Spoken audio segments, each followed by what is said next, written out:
Alright, so yesterday we had a big storm, and after everything settled down, stopped snowing, then I went outside and I commenced to snowblowing. So I just wanted to do a little experimentation on clothing and stuff. 4 hours of snow blowing, wearing typical stuff. So, wore the mukluks, did some experimentation on the internals. So, I wanted to share my experiments yesterday. So I wore these 1942 Swedish military wool trousers. No issue there. Got ice buildup between the mukluk and the trousers. I'm thinking that it's because these wick the moisture out of the mukluks and ice formed. That's what I'm thinking. So these performed perfectly.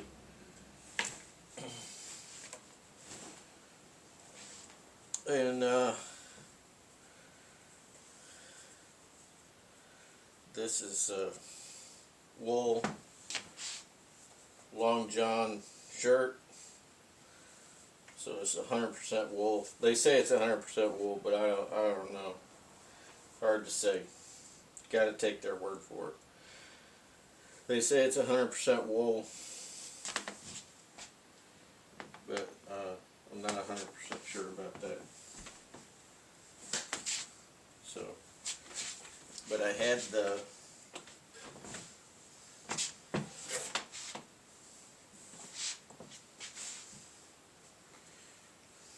so this was my first layer. Wiggy's mesh.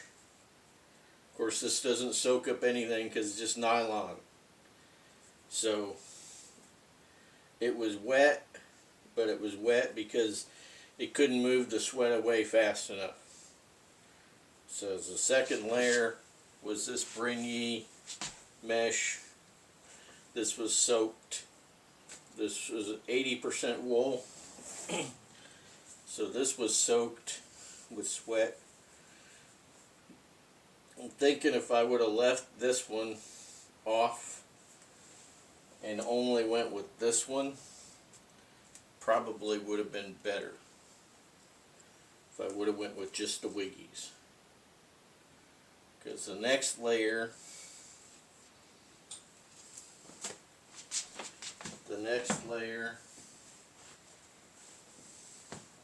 yesterday was this supposedly 100% wool long john top. This is 450 grams. So the second layer was this 80% wool L.V.I. This was soaked.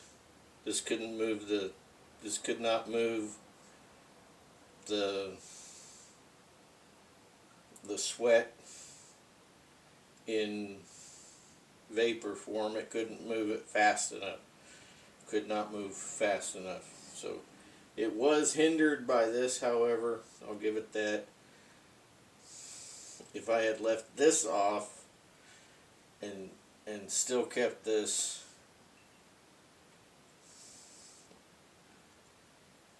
I'm thinking that this is just a big hindrance. But that was soaked. This was not soaked, but it did have some wetness. I'm thinking that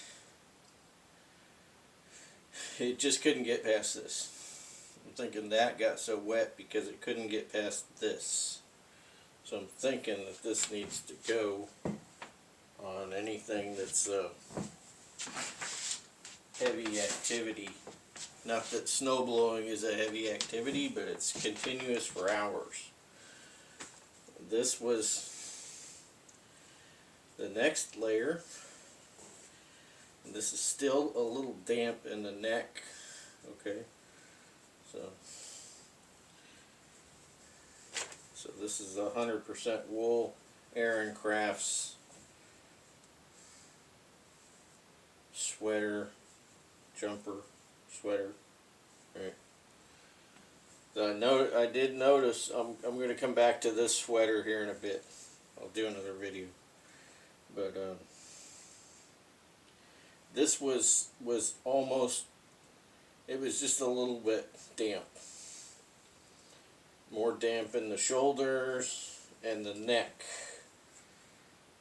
Still a little bit damp up in the neck there. That was the next layer. So if I would have got rid of this long john top, I think that we would have been better.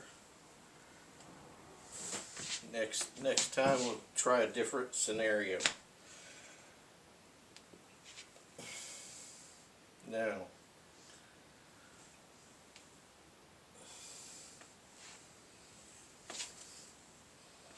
try something different next time. We'll leave that 450 gram wool long john top. We'll just toss that aside, not use that at all. Next time we'll try this. Is the very first layer, the wiggies. We'll try that. We'll give this one more try in this bringy mesh, and then we will go with 100% wool sweater, aka jumper. We'll go with this is the third layer next time, and we will toss the 450 gram standard long john top is what I'm going to call it. It's just a standard long john top. We're gonna toss that aside. We're not going to do that at all. It's not letting the vapor through fast enough. It's hindering it, and that causes that to be wet. I mean, it's going to get a little wet anyway, but you know, it's going to move faster if that is not inhibiting it. Now, let's talk about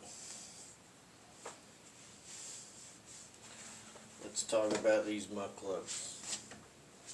These are the two liners that I tested. They both performed perfectly.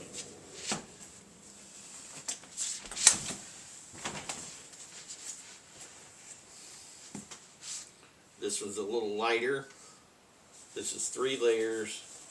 2 layers of lamellite booties. 2 lamellite socks. A 10 and an 11 married together. And then I put that on, and then I slide the whole thing, foot and lamellite socks, all into this. This is already in the mukluk. Okay, so this is a Canadian wool liner. Okay, you notice it has the reinforcement in the heels. Okay, this is wool. It's 2-layer wool. And then this is a Baffin Antarctic grade liner. Okay, it's just a. I was thinking it's a little heavier, but it may be about the same, all 3 layers together. But obviously a little longer. This is an 11. This is a 10. So both of these performed perfectly. Feet were not cold at all. Either way. The advantage that this has over that is it has layers to it.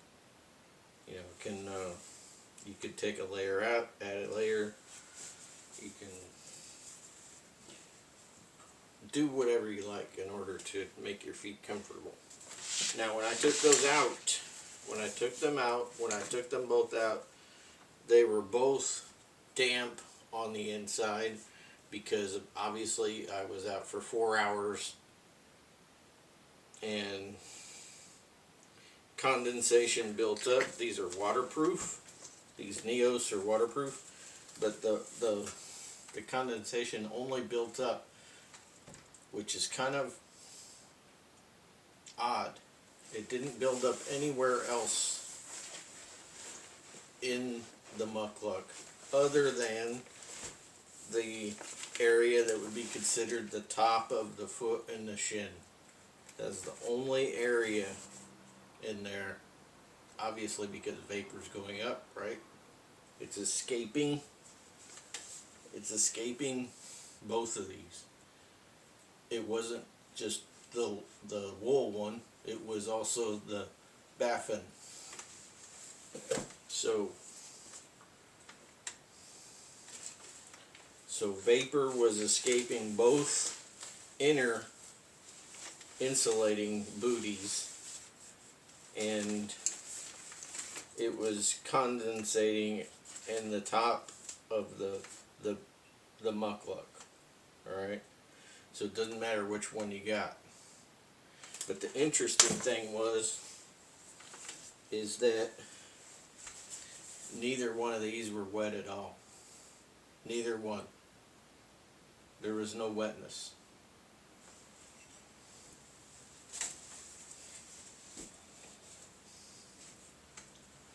So all the wetness came out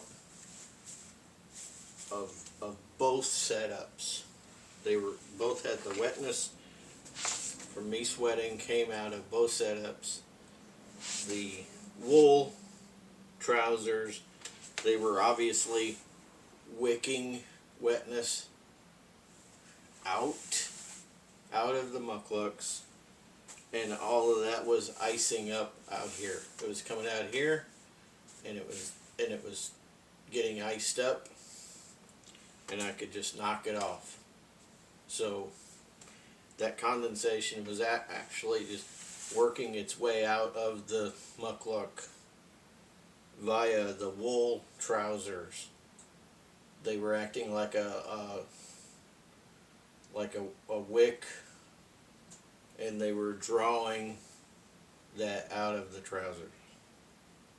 So, and the very inner was my Darn Tough wool socks, the mountaineering socks, and they were completely dry.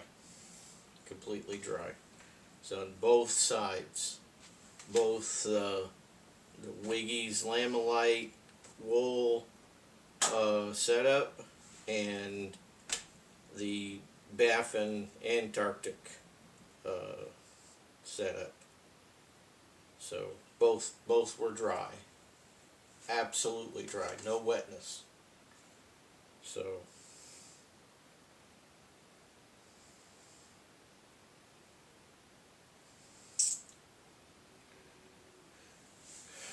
that is the that's the report. 4 hours, both setups. Neither foot was cold at all. They were both warm. This seemed to be slightly thinner, seemed to be slightly lighter, but feeling them right here side by side though,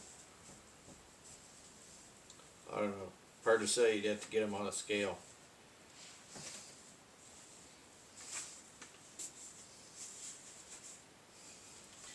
But obviously having, you know, more layers, this might be beneficial to you. You know, you need to think about whatever is going to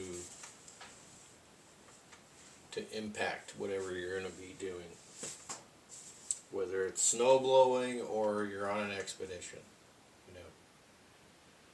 But that right there, I'm gonna say that this is a weak link. This is a weak link right here. I'm gonna say that 450 grams. Okay, yeah, it sounds great. 450 gram, 100% merino wool, long john top. Maybe for just hanging out, everyday use or whatever, might be fine. But I think for an expedition, probably just leave that in your rucksack for sleeping in. You know, a very low activity setting.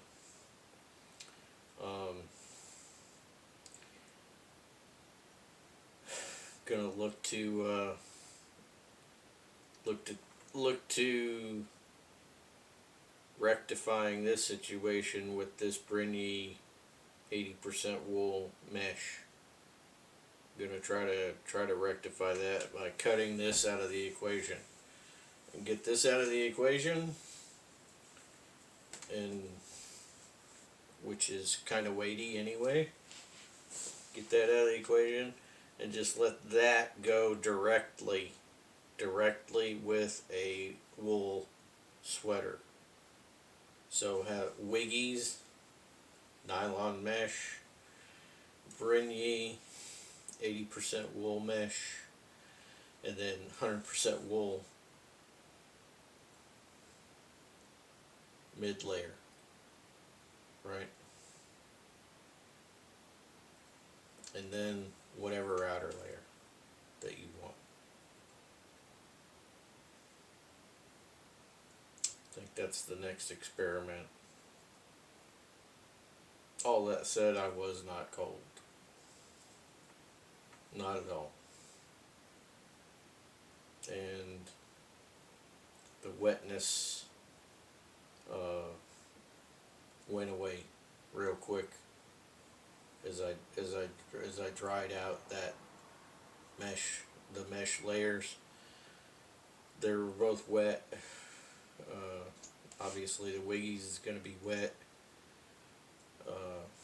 Trying to move, you know, you're trying to move that vaporized heat, which turns into sweat. You're trying to move that away from you as fast as you can, and it wasn't able to get away fast enough, in my opinion, because of this layer, that layer right there. This is was damp on the inside, so yeah. Well, we ended up getting a good bit of snow, and I was out for 4 hours with the snowblower,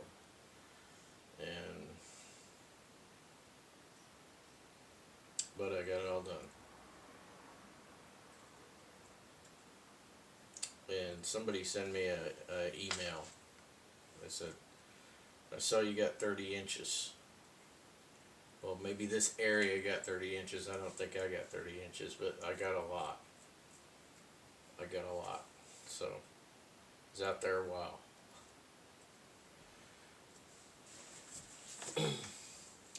That was very interesting about the condensation. This is a 100% waterproof mukluk, and the condensation only was in the front, and then of course up around, you know, this escape hatch. That's what I'll call it, escape hatch up here, the built-in gator. So there was condensation in here, but it was all coming out through the wool trousers and evaporating and icing up here, which you just knock it off. Yeah. When it ices up, just knock it off. That's all. Yeah, these are really good. You know, these Neos, Haven't had any issues with them. And I was doing a bit of research on them a long time ago, and they were, you know, in the Inuit up in Baffin Island. Some of them were wearing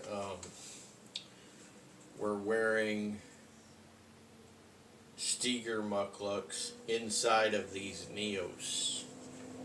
So they would just buy these a little bit bigger, and they'd put the Steger inside, and then they would have these on the outside.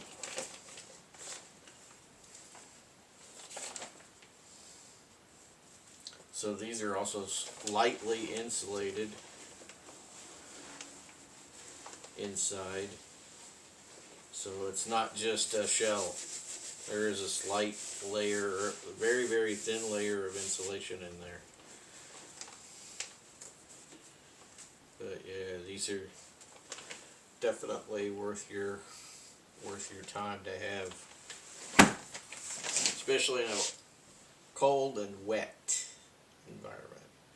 Cold and dry, you can easily just get away with Steger mukluks.